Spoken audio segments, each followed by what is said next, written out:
De la diapositiva anterior vimos que las partes privadas pueden llegar a un acuerdo y solucionar las externalidades para llegar así al óptimo social. El teorema de Coase se ocupa de la eficacia del mercado para resolver el problema de las externalidades en algunas circunstancias. ¿Qué dice el teorema de Coase?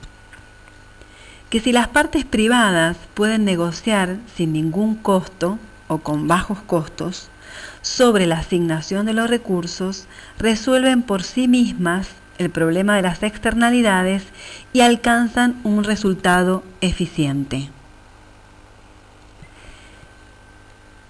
Pero es necesario, además, que los derechos de propiedad estén bien definidos. Es decir, que se sepa quién tiene derecho a qué.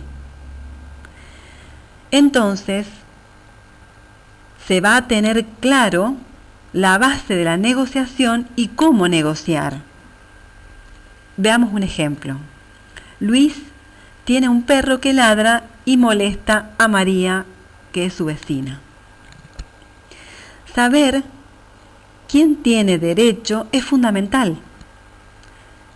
Si Luis tiene derecho a tener el perro o María tiene derecho a la tranquilidad. Entonces, se da una distribución de los derechos de propiedad. Veamos. Entonces, habrían dos casos. Si Luis tiene derecho a tener una mascota, la negociación se va a dar de una determinada forma.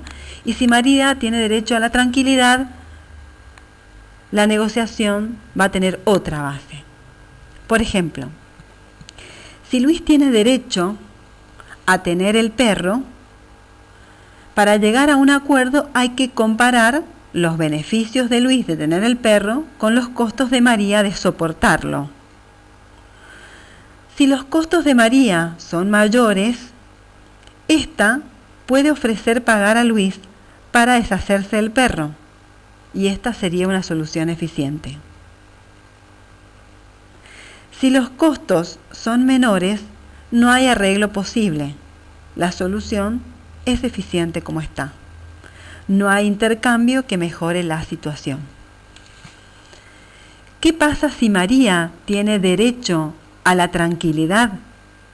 Entonces puede exigir a Luis deshacerse del perro. Negociarían.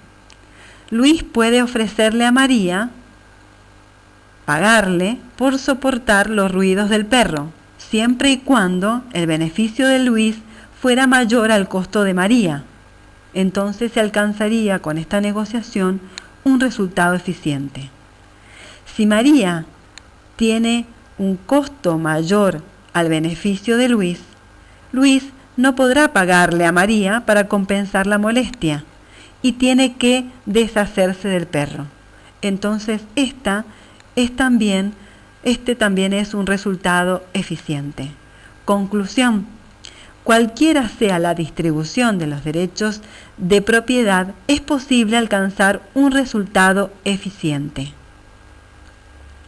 Lo que hemos observado a lo largo del ejemplo, que no es irrelevante la distribución de los derechos de propiedad, pues determina quién paga.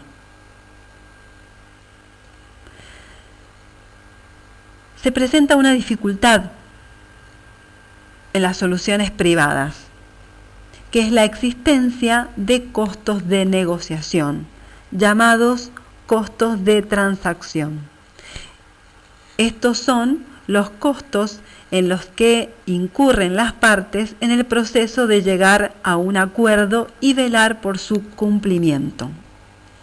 En el ejemplo, aun cuando sería posible alcanzar un resultado eficiente por los costos y beneficios de las partes privadas involucradas, los costos de transacción a veces lo impiden y por lo tanto no se resuelve la externalidad y no se alcanza el óptimo social.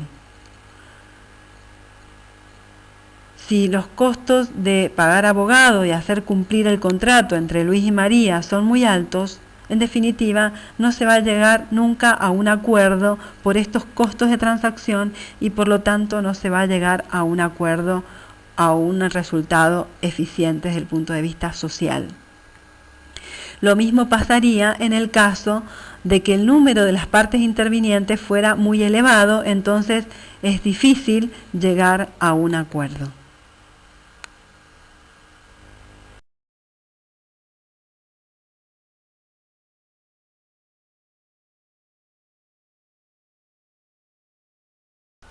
Gracias por vuestra atención.